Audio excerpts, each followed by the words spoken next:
Hey Templars, Zach here, chatting with Zillions, a brand management consultant who works with FinalBossTV and Hyper Esports. How are you doing today, Zillions? I'm doing good, Zach. Thanks for having me. Oh, anytime. I'm always happy to have good people on here. Well, Uh, thanks for considering me good people. hey, we had a nice chat over Twitch. That makes you good people. You didn't throw weird emotes at me and make me feel weird, so Oh, we uh, didn't have a chance to. I'll do that later, though. yeah, we'll just go on to Caden's stream and I'll throw out my Fortnite bushes and you can counter with whatever you'd like. We'll I'll do see my what heart and happens. crossbones. Oh man, Sea of Thieves themed, Nice. just with a little Yarg. heart. Yerg. So why don't you tell us a little bit about who you are and what you do? Sure. Well, I'm Zillions. A lot of people call me Z. My real name is Stephanie, and IRL, I'm a really boring payroll person working for a big Fortune 500 company. But I'd like to think of myself kind of like a Superman Clark Kent. So when I'm Clark Kent, I just kind of am a boring payroll person. But when I'm Superman, I'm pretty involved with the community for Blizzard games, World of Warcraft, and esports. And I do some brand management for Final Boss TV, for the Lost Codex YouTube channel, for a couple other content creators. And so I started my own business called the Zillions Network and do some brand management on the side. And I also work for Hyper Esports as their director of operations.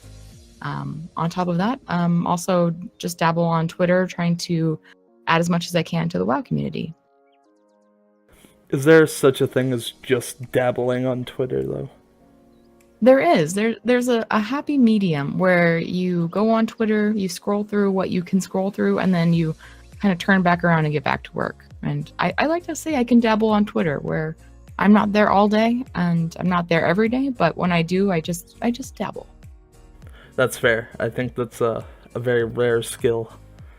Seems to be kind of extremes. Either I hate Twitter or I'm always on it. But and that goes for me on different days, different situations. But so what's it like being a brand manager? What exactly does that entail, and how did you get into that line of work? Well, I guess to kind of start from the very beginning, it's not I don't have any professional training in brand management. I'm getting my degree. I'm about to graduate in May with my degree in business management. And I got started with brand management for it was with Final Boss TV. I've been friends with Bay for many years now, and I approached him and I asked him if he knew anyone in the community that needed some help with marketing or social media, basically because I want to get out of my Clark Kent job and get into a Superman job when I graduate. And he basically said back to me that he wasn't sure about anyone, but he could really use some help doing many, many things that he does because he not only has his Twitch stream, but he also has YouTube, he has Patreon, he has t-shirts on Designed by Humans. He has a bunch of stuff that he does in addition to just being a streamer or just a YouTuber. So basically, we kind of just started working from there as um, I said, okay, sure, I'll do it for you then. So I started out as his manager, and we went to BlizzCon together, planned a lot of cool stuff since then, and it's evolved into it. We kind of figured out what I should be called because just being his manager, it's not like I'm his talent manager or anything, and I find him gigs. So what it really became was we determined that what I did was most closely resembling a brand manager, and we yeah we kind of titled it as brand manager, and I'd like to say that I became pretty good at it and have since especially at BlizzCon talked to some other people about what I do. I got to go to BlizzCon under a media pass with Bay, and that got to get me behind some doors to meet some content creators I wouldn't have otherwise had a chance to meet. And I got to start working with some other content creators as well, such as the Lost Codex. And so I'm probably their brand manager as well. And yeah, that's basically how I got started. Was it's something I want to do for a living. Is working in the gaming industry, And it's something that you really can't get into along with a lot of other industries where you can't start in an industry unless you already have experience in an industry. And you can't get experience unless you have experience. And it's a hard nut to crack. And so in order to crack the nut, so to speak, I wanted to get myself some experience. And I figured the only way I could do that was to make it up myself. And so I just decided to start doing it freelance and then start my own company doing it. That's actually a really good way, a good life lesson you actually brought up there was a lot of people try to get into the gaming industry by just throwing resumes against the wall and hoping something sticks. When you and me do have that in common that we actually kind of created our own experience. Because I just found some guy who ran a website and I was like, dude, video games, we need to cover them for you. He's like, yeah, dude, just do it. Whereas you're like, all right, I can do some brand management. Let's do it. That way you get your own experience out of it. And you didn't wait for someone to give that to you. You just kind of jumped after it, which Yeah. is really respectable. So good on you. Thank Inspiration you. for people ahead. So Yeah, thank you. So what a brand manager does, to answer the other part of your question, and I have to apologize in advance. I can get kind of wordy with my responses sometimes. it's I'm a okay. chatter. That's what interviews So are all about. oh, good, good. So a brand manager, they have, I'd say maybe, well, we'll see how many bullet points it is at the end, but I guess maybe probably 5. They really kind of protect the brand. They want to make sure that the brand has a good name. And what that really means is in things like social media, in the website, in really anywhere that the brand is publicized, you want to make sure the brand looks good. Make sure it doesn't get a bad name or a bad reputation. So you're kind of like the guardian of the brand. You're the tank of the brand, so to speak. You coordinate with marketing. If you're in a bigger company, what that would mean is, you coordinate with an entire department about doing a social media campaign. If you are the sole person that's the brand manager, you are the marketing. And so you're going to be running a social media campaign. You're going to be talking with the content creator in my position about what we're going to do to promote your channel, to promote your videos and things like that. And really just focus on what the customer wants and needs in terms of growing their brand, growing their channel, and help them make their important business decisions. So, for example, if Bay came to me and he said, "You know what? I want to stop doing my weekly show where I interview people," we would discuss that and talk about whether or not that would be the best decision for his brand, because that's where he got his start, is making videos. I'm sorry, doing those interviews, which he turned into videos, and those are what people originally knew Final Boss TV as. That's what he was before he was a streamer. And so those kind of decisions you would talk about with your brand manager, because that would be, it's what your brand, in this case, this is what your brand is built on. Do I really want to stop that? Or alternately, perhaps your brand is known for one thing and you're thinking about venturing into another area. You would discuss it with your brand manager to see if that venture would be the best idea in terms of a good brand decision.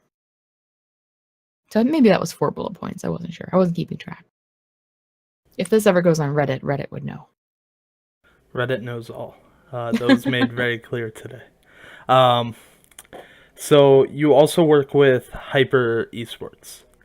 Yes. So what's it like being a director of operations for Hyper Esports, and how do you feel esports is developing, not only as kind of a sport, for lack of a better term, but overall as a culture in the video game communities? Well, first of all, with Hyper Esports, I recently started with them just at the beginning of February, so it's pretty new. I originally came on board to be their female pro league team manager.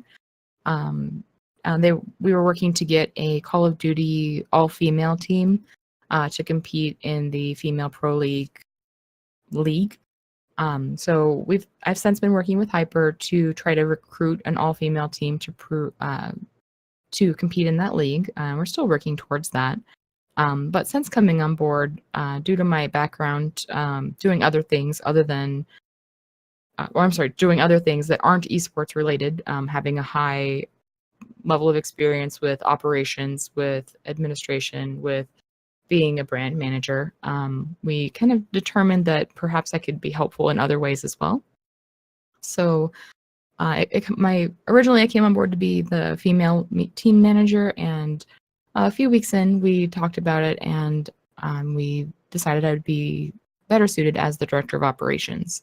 And so what I'm doing as the director of operations, and some of these things I haven't done yet, this is kind of from my new job description that we wrote up, is to administer the social media accounts because we don't have a social media manager. So I'm going to be doing that role myself. Any general inquiries that we get to the general mailbox, I'll be responding to.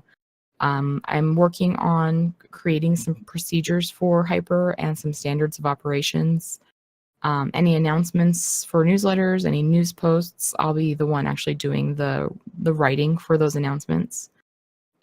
For the online marketing campaigns, as well as the promotional relationships with other organizations, we'll be managing those, as well as any actual promotional events that we do. If we decide to host a tournament or anything like that, I'll be coordinating that, as well as any long-term plans with structure, support for large-scale events. Whenever we send a team to an actual event, an actual LAN, I'll be coordinating the travel and accommodations for the players and the staff, and also serving as a bookkeeper for the actual money to in and out, helping Hyper with the taxes at the end of the year because that's kind of my forte, and also supporting with managing the individual teams because that's what I came on board with, was to help with the female league. And as we get more teams, right now there's a Halo team and a Call of Duty team, and a Smash Brothers player. So as a general manager needs more help managing more teams as they come on board. Eventually we'll have a Fortnite team, likely an Overwatch team, probably a WoW Arena team. Once we get more teams like that, until we have enough management to support that, I'll be assisting with managing the teams in that regard. So I know that was kind of a long answer as far as what do I do for Hyper. Kind of as a side note, Hyper is a newer esports organization. So they do have, as far as history goes, I think we've had a team participate in one LAN event.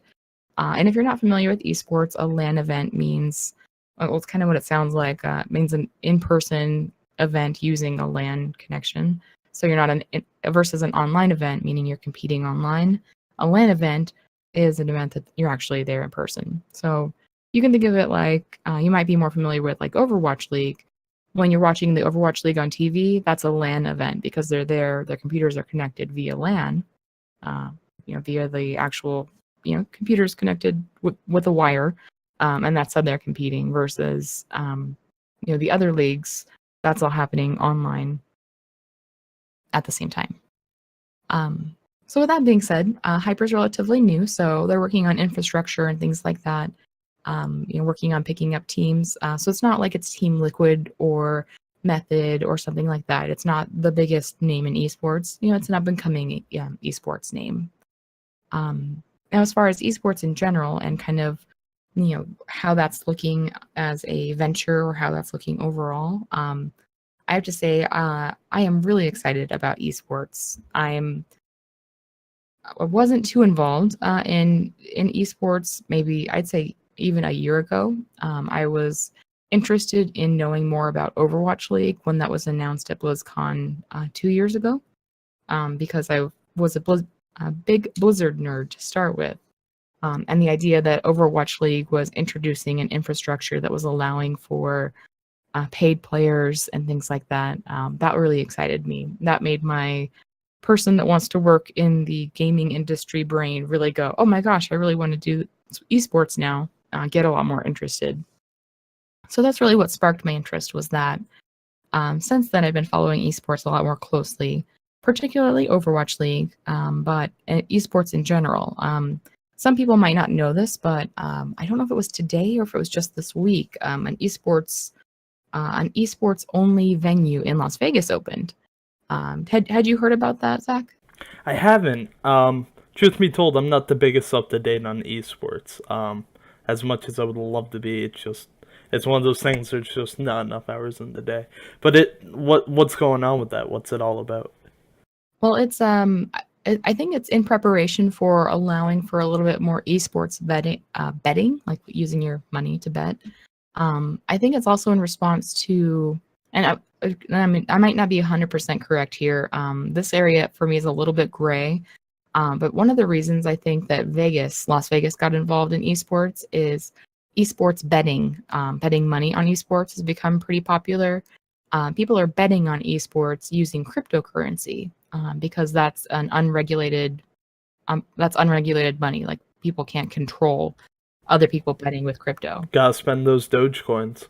Yeah, right. So I'm pretty sure that's why Vegas is getting involved, is because money's passing hands now. So obviously Las Vegas having the eye on the dollar sign right there. Cryptocurrency becoming super popular. Now all of a sudden they're really getting interested in, well, how can we get crypto to pass hands really fast? Oh, look, there's esports. 2 thumbs up, big cheesy grin. Anyway, there's a new esports regardless of cryptocurrency. There's a big esports arena that's a physical arena. I don't have an article in front of me. I feel like I should have prepared it to give you better information, but if you just Google Vegas esports arena, you can find it. It's a physical arena that has, I know it's large. It's dedicated only to esports. I'm pretty sure it's the first one in the country that's dedicated only to esports. So Vegas is picking it up, and I mean, if there's interest in Las Vegas in esports, then I mean that's a really good sign. Additionally, a couple weeks ago, there's one of the suburbs of Dallas, Texas, Dallas Fort Worth. I think it's Arlington, Texas. I want to say they have a event center that they're repurposing to be an esports center. And so it sounds to me like we have one in Vegas, we have one popping up that's going to be ready pretty soon because it already exists. They're just repurposing it. We have some IRL stuff happening in addition to of course, the Blizzard arena in Burbank. We're having these physical esports arenas pop up where, all of a sudden, these actual sports arenas might start becoming less popular because there's physical esports arenas for people to go to. Or maybe they will both become, maybe this isn't going to take away from regular sports. This will just increase in the amount of activity people have where they leave their house to visit and see a sporting event.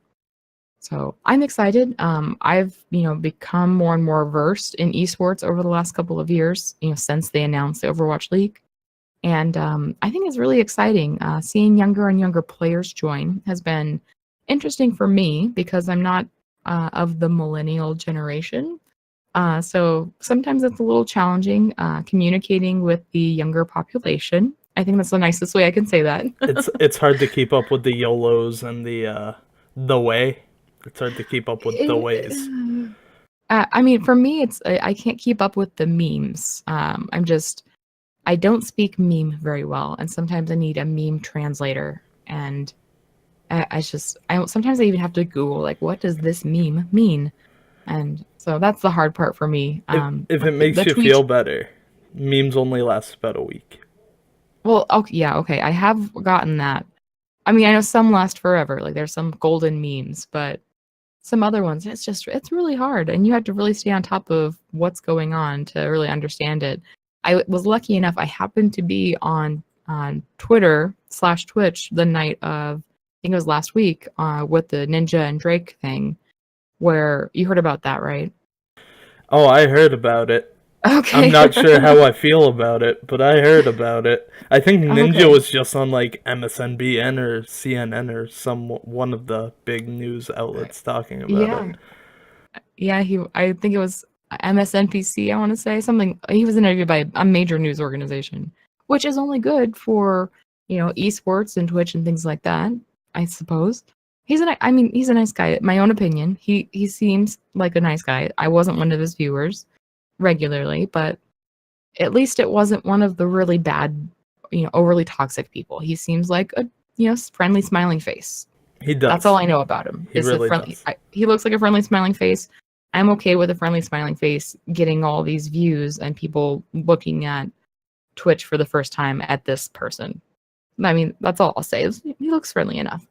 But I happened to be on Twitter/Twitch at the time, and all of a sudden I see Ninja and Drake and Fortnite trending. I'm like, hang on a second. And so I go to Twitch and I see on the front page, I see Ninja and Drake playing. I'm like, oh, okay, this is going to be important later. And so I start watching it, and then I watch the tweets at the same time. Like, okay, this is almost as interesting as the actual event itself, is watching my gaming friends tweet about it. So anyway, I don't know how that relates to esports, but that's where my brain just went. But it's all kind of related. It's becoming more and more mainstream, and I think that some people are going to start hearing about the Overwatch League when they've never heard of esports before. And I have family that isn't into esports, and they ask me. They'll say like, my town's having the Halo World Cup. Do you know anything about that? Is that game that you play? Or is that esport that you're a manager for now? Just imagine like a crickety old lady. Like, is that esport that you're the manager for? And it's, at least they're getting it. They know the word esport. It's happening just slowly, surely. I'd say give it another 2 years, and there's going to be esports arenas all over the place, and it'll be much more mainstream. Overwatch League is going to have a lot less issues because they're going to have their rule set more defined. The players are going to be less dramatic in terms of breaking rules. Have you heard about XQC and what happened with him? No, but I'm gonna guess. Would you like to know? I would, but I yes. like to do this guessing game on subjects Okay. I'm completely uneducated on. Okay. Hashtag gun debate, but no. Gun debate. Ooh. No, we're not doing that. We're not touching it. He works. He is part of, or player for the Dallas Fuel. So that was actually that was an. Well, my guess was going to be like, what, is he taking Adderall or something? Because I know it's a big esports thing. But hashtag gun debate. Comment down below. No, please don't. No, but do go on, because I am interested. Because this is kind of like me stepping into class on the first day, and it's like, here's the overview of esports. Oh, sure. Yeah. And of course, this isn't me knowing everything about esports. This is kind of like the view from 10,000 feet down. Like, this is esports 101, day one. We'll talk about only the things that I know, which is very little. Well, tell us more, Professor Z. Sure. Well, XQC is a former player for the Dallas Fuel. He started out the season being a player for the Dallas Fuel, and he had said something that was viewed as a derogatory, homophobic comment towards a player of the Houston Outlaws. And so after that event, he was fined and suspended for an amount of time. And so that was just, game 3 or something. I should have the stuff in front of me, so I'm giving you actual accurate information. Can I ask a totally new question? What's that? What game does he play? Is it Overwatch? Or are we talking Oh, Overwatch sorry. League? This is Overwatch League. So Overwatch. Well, no, I figured, because we were talking about it before, but then I was like, oh man, esports it's bigger than any of us, it seems. So I just want to double check. Overwatch League, where, this is sanctioned by Blizzard, so we know that Blizzard has a really good reputation of having only the best players in terms of behavior. Oh, no, they always promote the friendly exactly. support. Look at their customer support. Never had a bad experience. Oh, me either. And even if they can't solve your problem, they're never rude about it. There's not a single Blizzard employee you will ever meet at BlizzCon that's not the most passionate person that you will ever meet. And anyway, I could talk about Blizzard employees for years. on end, We'll squeeze nonstop. that BM before we talk about packs. We'll give Oh, okay, Blizzard good. their time in the spotlight.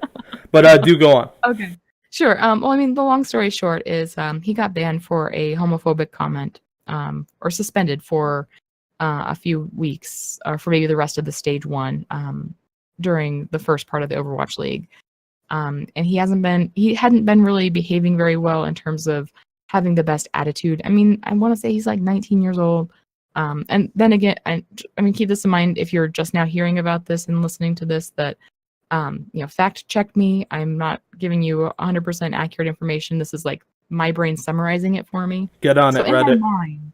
in my mind, he's, I think, in his early 20s at the very oldest. And he said something that was viewed as derogatory towards a homosexual player. And he received a suspension and a fine. Fast forward to later in the season, he does something else that was viewed as racial, to one of the announcers in the league, and was shortly after banned from the league, I suppose. I don't know if it was that Blizzard that did it, or if it was the Dallas Fuel that just said enough is enough. But he's basically no longer playing for Overwatch, the Overwatch League, or the Dallas Fuel anymore. So, and that was, I think, as of last week. That was that was the ruling, was he's just not fit as a personality to be playing in the Overwatch League. Now, he's a really good player. That much I do know. Was one of the best players on the Dallas Fuel, but he just didn't have the right mindset for the right kind of community that Blizzard wanted. Now, if he had been a Call of Duty player, he would be fine. I can tell you that from talking to Call of Duty players, trying to find people to play on these teams for Hyper. You'd be fine if you were playing really any other esport. But Blizzard holds people to higher standards, which I really appreciate and admire about Blizzard. But he just wasn't behaving well enough. He needed some more social media training, PR training. He needed like a little PR person to sit behind him at all times and to tell him how he should and should not act in the public light. And sounds like he needed a brand manager. yeah, he could have used a brand manager. Not me. I don't think I could have done it because I don't speak millennial or meme, but he could have used a younger brand manager than me. Let's say that. So but anyway. Oh, go ahead. Esports, good. The end. That's like the kid version of it. Esports, good. The end. Yeah. That's Overwatch's leagues. Overwatch. TLDR. Oh yep. Man. Good old TLDRs. So what set you on the path to working these Superman jobs as opposed to wanting to stick to working as Clark Kent, quote unquote? Really, it was what started me on wanting to be a Blizzard employee was really what it is I didn't want to work for my company anymore. I didn't want to have my current job anymore. I've worked there since 2009, and there's nothing wrong with the company. It's a good company. It's a good job. The benefits are fine. It's just not something I want to do for the rest of my life because I am just working to make rich people richer. I'm working for the man. And I really want to work in the gaming industry. I mean, ever since I was a little kid, from the first time I played my first board game, which I want to say was Candyland, or got taught how to play cards, even before we got our first Nintendo Entertainment System, like the regular NES, and that was while I was a child. I've loved games, not even video games, just games. And I've loved them my whole life, and since I've learned that it could become a career, I've basically focused my efforts outside of work, because I still need to work to pay the mortgage and things like that. Yes, I'm old enough to have a mortgage. I've focused my efforts on getting my degree in business management and doing everything I can to work towards that goal. Since meeting people at meeting Blizzard employees at BlizzCon, that's really kind of what triggered my desire to bleed Blizzard blue. was going to BlizzCon and meeting the Blizzard employees in person. I mean, that just did it for me. Like, if there's such a thing as love at first sight, it was me meeting Blizzard, like, period. When I met Blizzard, I fell in love. I had to work for them. And ever since then, that's been the goal, that's been the drive. And that's why I have one real full-time job as Clark Kent, and then the rest of my time I'm doing what I can to get the experience needed, so someday I will be worthy enough to bleed the Blizzard blue. Bleed the Blizzard blue. I like Yes. that. It sounds so much like I want to join a cult that it's scary, but it's almost a cult. You want to drink the Blizzard Aid? Is that what's going on? I've drank the Blizzard Aid. That was at BlizzCon. They give you Blizzard Aid. That sounds almost like I'm saying Blizzard something else. Yeah, I drank the Kool-Aid at BlizzCon. And there we go. Ever since then, blueberry flavored Kool-Aid. There you go. There we go. But yeah, I want it so bad with everything I have that. I was a World of Warcraft player since BC. I've been I play a lot of Diablo. I play a lot of Heroes of the Storm when I can, with friends only, never alone. I love the Overwatch story. I love the Overwatch League. I'm terrible at Overwatch myself, but every Blizzard game like tells such a good story, and the Blizzard community is so much better than every other community. And every Blizzard employee I've talked to, even the customer service people that I talk to, they're just so fantastic that I just want to like scream in frustration that I can't put into words how great they are. And this isn't me just like wanting you to put this into a recording so I can like refer to this later after a job interview or something. Like, this is just me wanting it so bad because of how good they are and like how much that represents. Like, I want to work for someone that I'm passionate about, and I'm that passionate about Blizzard. Like, embrace your inner geek. Like, that's tattooed on my soul. I just didn't know it. So, and there's very few soapbox. There's very few gaming companies like Blizzard. They kind of almost remind me of the way that people describe working at Google. Have you ever? It's like open concept. Yeah, you can lounge, you can work at your leisure. Obviously, there's work to be done, but they always just seem super cool. I've never heard a bad story about someone working at Blizzard. And I even saw a picture of one of their conference rooms, and it just has like this mural of a WoW landscape, and it's just like, I want to go there. I want to be there. Have you ever seen 30 Rock? I like an episode or two, yeah. All right, then this reference is gonna get lost on you, but I want to go to there. I want to go to there. Fair enough. Speaking of Blizzard, I said we were gonna squeeze this in. We can spend about 2 minutes gushing about Blizzard employees before we start talking about PAX. Oh, okay. Well, I think I kind of just did right now. You did, but GM jokes. What's the best one you've ever heard? Oh, I wouldn't remember. I'm the worst at remembering jokes ever. I'm such a letdown. It's okay. I don't remember jokes. I got one for you. Okay. How many druids does it take to chase a cat up a tree? I don't know how many. 3. 1 to be the tree, 1 to be the cat, 1 to be the worgen chasing the cat. Oh, I get it. That one's good. Yeah, no, one of the GMs was like, hey, you want to hear a funny joke? And I was like, yeah. And they hit me with that, and I was like, oh, man.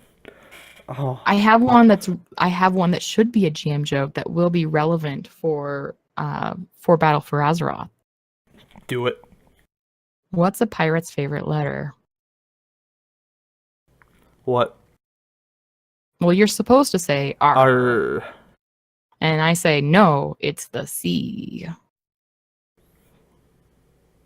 I goofed it. That's funny though. I was like, are we doing a play on the old joke, or is it going to be like, you're going to tell the old joke because it's still funny in the context? Oh, wait, I wait. Can I wasn't sure. try again? Like, you Yes. can just cut that out and we'll do it again? Yes. Okay. And I'm gonna give you a different setup. Okay. Okay. So there's this pirate, and he is driving this ship, and no, that's inappropriate. Okay, never It's mind. I'll start okay. anyway. I have 30 subscribers. Okay, it's fine. It's fine. Well, there's this pirate driving a ship, and his belt buckle is attached to the wheel, and he says, "Yar, it's driving me nuts." Ha! That's funny. And then I say, and by the way, what's a pirate's favorite letter? R. No, it's the C. I See, get now I it. set you up. You were thinking about Yar Yar. or R. R. Anyway. But see, we're going to, we're gonna have pirates and stuff, so it's relevant to Battle for Azeroth. Hopefully, it's a better pirate game than Sea of Thieves. I thought you just said there's never going to be a better pirate game than Sea of Thieves. All right. Sea of Thieves. It's good. It's good. It's not the best though. Oh. I said it's fun. I said it's fun. Got it. I'll keep that in mind. It's just they need more. They need more to it. That's my only complaint. Right now, it's just sail your ship, go to this place, do this voyage, go back, get another voyage, rinse and repeat. And fight people. Fighting people is probably the funnest thing about that game. As long as people like that, it'll be fine. But let's talk PAX type. Okay, I'm so ready for PAX. Me too. So, are you local or are you flying in? Oh, I am flying in. I live in West Texas. So I'm definitely not driving. I went to PAX South in January. That was my first PAX I've ever been to ever. And I was an enforcer too, because I decided, you know what, why not just go all out? And so I was an enforcer for PAX South for my very first PAX in my whole life. And it was super fun. I didn't know anyone when I went, and I actually met people that live in my hometown, and we just started playing D&D together this last Sunday. So I met local people that are gaming nerds just like me that live in my city. It's so cool. But anyway, I went to PAX South in January and as an enforcer, worked in the merchandise booth and sold a bunch of stuff to a bunch of people. And being an enforcer is really cool. Got to basically you get to go to PAX for free in exchange for quote unquote volunteering for shifts. And so I'm going to be doing it again for PAX East, which is as of right now, 2 weeks from yesterday. Yeah, it's coming up 13 days. Oh, it's so exciting. Which means I head to Boston in 12. So you're not local then, because you have to head to Boston. Are you driving in? Are you in the Northeast? I am. I'm in New Hampshire. I'm right across the way. So it's like a 90-minute bus ride. Okay, that's not so bad. And then I just catch an Uber to my hotel. Are you going the day before, or are you going to show up like day of? I'm showing up the Tuesday before, and I fly out the Tuesday after. Oh snap! You're getting some Boston time. Yeah, I've never been to the Northeast before. The farthest Northeast I've been is Virginia. Well, actually, technically, I went to DC for work once, but never left either my hotel or work. That's south though. That's very south. Yeah, and that's even considered south. That's what I've heard. So I've never been to Boston. And so I want to go to an Irish pub. I want to see the sights and things like that. I've never been to a place that's old. Because I'm from Arizona. I live in Texas. All of this stuff here is new, so I've never seen the old sites. We're not old. We're just seasoned. Okay, but yeah, I'm excited. I'm gonna spend a day looking around Boston. I'm staying at one of the older hotels that's nearby, and see Boston. Go to an Irish pub, do some sightseeing, but also I'm gonna help set up for on Wednesday. I'm gonna help set up stuff like that. Hang out with some enforcers and set up the merchandise booth, and hang out with some people. I know some people that are going to East because East is a much bigger con, obviously, than South is. No one wants to go to San Antonio. I was just about to ask what the size ratio was, because I've been to PAX East 4 or 5 times at this point. Only once for work before. This is gonna be my second year going for work, and I've never been to PAX South. Only PAX East. So what was PAX South like? Well, I don't have anything to compare it to yet, but I've only through other people heard about the size comparisons. And from what I've heard, PAX South is probably a quarter the size of PAX East. But apparently, you do everything and you're not completely exhausted. So a lot of people that go to all of the PAXs or go to PAX East and South, they really like South because they like the Southern hospitality and they like seeing San Antonio. They like how it's a lot less crowded.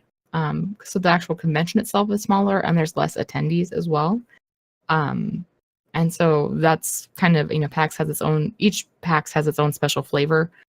So PAX South is, that's very Texan apparently.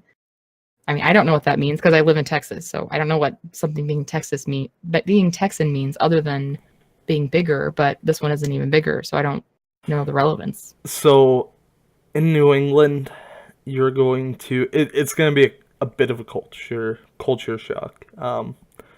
Because when you go down south, at least in my experience, people are you're walking down the sidewalk and you like walk past someone, you're liable to just have like a 2 or 3 minute conversation about like small talk and stuff.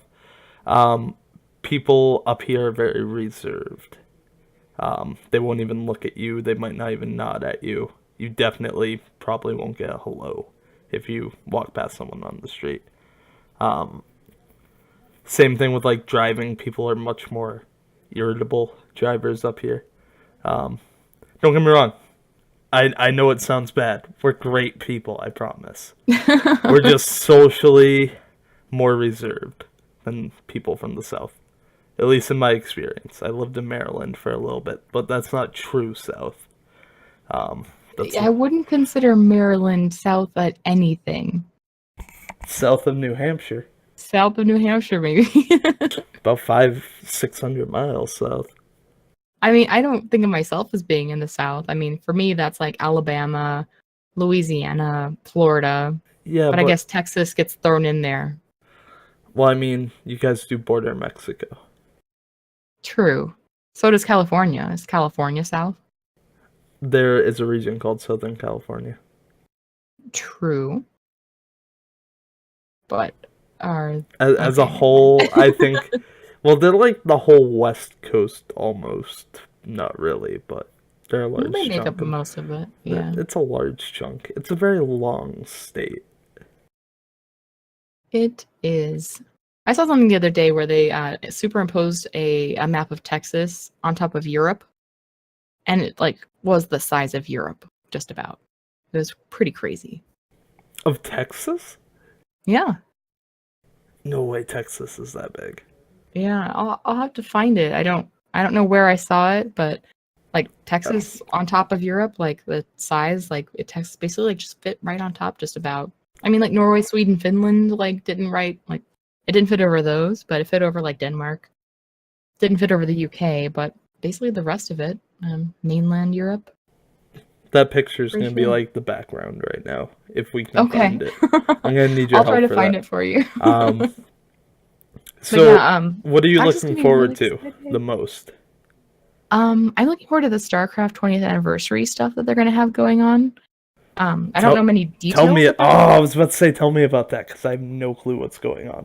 Oh, well, I do know in the email we got from PAX East, there's like the PAX East newsletter. I have it pulled up. It says StarCraft 20th anniversary. It's in the Albatross Theater on Thursday. It says Blizzard Entertainment invites you to join them as they revisit the impact that StarCraft has had on gaming and esports community. Special guests will be in attendance to share their stories and hear yours. So I'm excited about that. Blizzard's going to be there. I'm currently trying to pull this up. You think since I'm on the media list, I would get this email, but Well, are you signed up just for like the PAX? Oh, I have no idea. In general, I have no idea. I didn't get this for PAX South because I wasn't actually on like the list. Because this is like acquire your badge now. Like if you don't have a badge, you can click it to go get a badge. So I think this is mostly geared toward people that haven't gotten their badges yet. Which, I mean, technically, according to PAX, they probably don't know that I don't have a badge. Because I mean, I'm an enforcer, so I don't actually get my badge until I get there. No, I hear you. Media's the same way. And Markiplier is going to be there.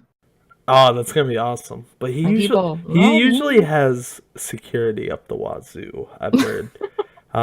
I every year, even this year, I tried to email him, being like, dude, give me like 5 minutes to ask you some questions, and it's just no response.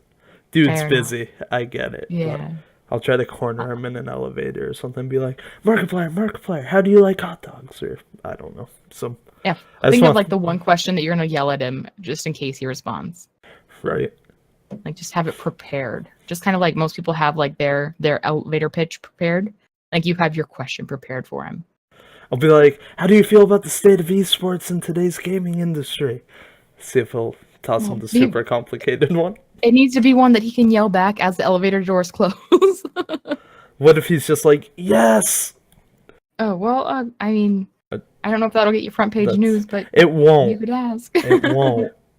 But Oh, and then the other one, Homestar Runner Games.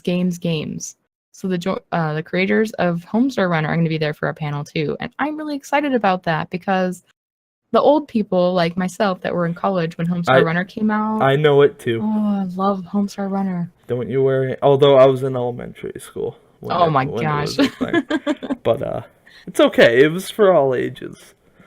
It really was. Is It was that one of those things website that still up? I have no idea. I actually like hadn't thought about Homestar Runner, other than poorly quoting Trogdor and stuff like that. I hadn't thought about it for years. Oh nope, that's a lie. I had actually like asked my sister if she'd ever watched Teen Girl Squad only a couple weeks ago. Spoiler alert. I just typed it in. It's still up. Oh yeah. Homestar at PAX East. They even regularly updated, it seems. Oh my gosh, that's so Oh good. wait, no. Oh, it's only a front page. It looks like you can't navigate the website like you used to be able to. Man, that was a thing where you used to like have to check it to see if there was a new strong bad email. Oh, and there were always little hidden Easter eggs in the emails Yep. that you could find. Oh man. Yep. My favorite though, by far, even more fun than Trogdor was the Teen Girl Squad. And it was Teen Girl Squad. And it was cheerleader, so and so. What's her face? The ugly one. The Like that ugly was one. just the ugly one was so good. Oh man, I remember the Jorb video. I don't know why Yep. that one stands out the most. And people still say stuff like that, not even realizing like those were the original memes, and they came from Homestar Runner, and they still are around today. It's nuts. Absolutely nuts. That was when all of us that used the internet were on the same page in terms of what was funny. What was funny was Homestar Runner. Or those of us that were weird on the internet, at least. We all were on the same page. We all looked at Homestar Runner, and we all shared the same jokes. And that was back when Neopets was a big deal. It was after Neopets, thank you very much. What? No way. I was using Neopets at the same time. Well, you were a late bloomer then, because Neopets had been far gone by that time. Okay. I'll take your Maybe word they were just for an it. elementary school thing. For us college kids. I was that gonna were say watching Homestar Runner. college kids. I don't see them like playing knockoff Pokemon. Oh man. Is there any last thoughts that you want to put to the record today? I would just give people the advice, just in general. I'm going to be your brand manager for a second, and It's okay. We'll have talks. Okay. Well, I'm going to be everyone's brand manager for a second if do you're it, listening. And that's if you're interested. And this isn't from me being successful at my end goal, and that's going to be working for Blizzard. I know I'm going to get there someday. I have my eye on the prize, and this is just the grind. These are my daily quests that I'm doing to get there. But I know I see a lot of people they just keep, just applying and applying and applying for jobs, and they're not really sure what to do next, or they're just creating content and they're not sure, how to grow their channel or get more views or whatever. My advice, and some of this is just, some of this might be taken from somewhere else, some other advice that I've read and just gathered, and I'm spitting it back out in my own words. So just kind of a disclaimer. Hopefully I'm not quoting someone else, but Maybe I could say the best advice that I've ever read, in my own Zillions words, is to just keep doing what you want to do. And that could be whether it's content creation or whether it's you practicing for free, you doing the practice freelance, what you want to do eventually as your career. Or maybe that's, you want to, you love making YouTube videos, keep making your YouTube videos, keep doing what you love, or do what you love and use that to get to where you want to go. So I mean, in my case, I want to be working in the gaming industry. So you know what? I said all of a sudden, bam, I'm working in the gaming industry. It just happens to be on smaller terms and not for the company I want to work for. But I'm going to get myself that experience, and I'm just going to use these as a step to get there. And so Yeah, that's my advice to other people too. you gotta start somewhere, and it's all about kind of getting your foot in the door, even if you have to jam it in there. Exactly. I'm just kind of shoving my foot at the bottom part of the door. It's not, I'm not kicking it open. It's just, I just stuck a toe in. Tipping the